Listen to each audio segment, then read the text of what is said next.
Hello, this is Dr. Fixmaster. Today I've got a problem with my computer that I want to share with you. I'm going to fix this, or I'm going to attempt to fix it for very cheap. The fix is actually a new base to the computer. I'll show you in a minute. To buy a new part would be a waste, and I'm going to explain why. This laptop is a Gateway NE56R41u. And the problem with this computer, it's been a nice laptop, but the screen hinges have broken loose. So you can see what it looks like. There's two screws holding it in right over here. Those happen to be still intact. Don't ask me how, but they are. Over here you can see what has happened. These screws are located, you can see the three screws right there on the piece of metal, is normally anchored into those three holes right down there, and that's a part of the case. It's a plastic case. It's not very strong, and this is at a leverage point when you're moving the screen. There are tremendous forces on that metal bracket that is anchored in to plastic for three screws, and it's just not enough. So over time the plastic starts to flex a little bit, it gets brittle, it breaks. So let me tell you what my approach is. I'm not going to buy a new case on this thing because it's going to have the exact same problem. I'm going to open up the screen a bunch of times and it's just going to crack and break again. It would be a waste of money. So what I'm going to do is take these screws out, measure the size. I'm going to actually get my drill out and I'm going to drill those things all the way through. And then I'm going to put long screws or bolts all the way through, secure them on the other side with washers, really anchor it down hard, and I think that would solve the problem without me having to go out and get a new case for this thing. Instead of walking you through the whole disassembly process, there is already a really good link available for the disassembly of this particular laptop. I'm going to put that at the end of the video.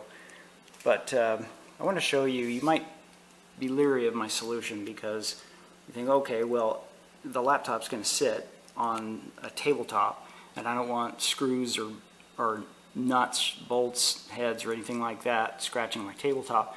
If you come underneath here, you can see that, if I can get it to lift, this laptop rests on the table on these rubber feet that give me enough clearance that if I put small nuts on the other side of that thing, I should be able to have enough room to just set this on the table without scratching anything as a result of this kind of kludgy fix. But yeah, I'm not about to buy a new case and take the motherboard out and everything else just to accomplish that. But this is an extremely poor design, one of the worst I've ever seen. There are the three screws and the plastic fragments from the case of the laptop, and I'm going to just go buy three screws that are that same size but much longer. Alright, there are the three holes that I drilled straight through. When I did the one on the furthest one on the left, it intruded into the space of one of the rubber feet on the back. You can kind of see the outline of where that rubber foot sits in a little pocket underneath here that takes the shape of that piece of plastic you see next to the hole. Well, the solution to that is it's on the end of that rubber foot. Here's the rubber foot. So I'm just going to take this rubber foot and cut a section off of it just to make room for the nut that's going to go on there and the screw coming through. That should take care of it. And it'll still have the support that it needs. There's a picture of the drill bit that I used, which looks to me pretty close to 1/8. I just picked something out of my bit kit that that is close to the size of the holes that those screws go through. This is the back side of the computer where I just drilled those 3 holes with a 1/8 inch drill bit. You can see that where I'm going to stick those screws, there's a little bit of plastic. You can see how I took the rubber foot and cut a piece off so that there will be room for the head of the screw there. I'm going to put a nut and a lock washer on the other side. But there's a little bit of plastic here that's going to get in the way of the screw head, and a 1/2 inch 6/32 inch screw is just barely not enough. So to make that enough, this one's probably okay because there's no plastic around it that's going to interfere with the screw head.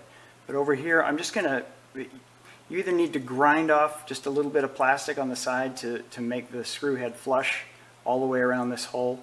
And over here also, the edge of this rubber foot recess needs to be ground off. What I'm going to do is pretty sloppy, but I'm just going to use a soldering iron to just melt that plastic and scoot it out of the way so that those screw heads will be flush.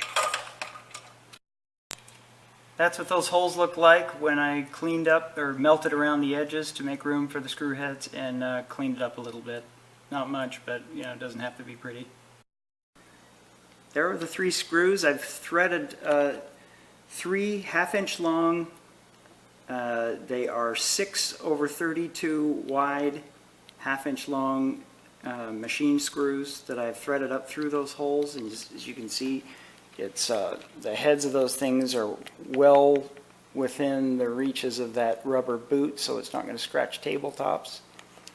That should be good to go. Now, on this side, where those screws come out, there isn't enough room for a lock washer, so I'm just going to put some red Loctite on those and put the nuts on and call it good.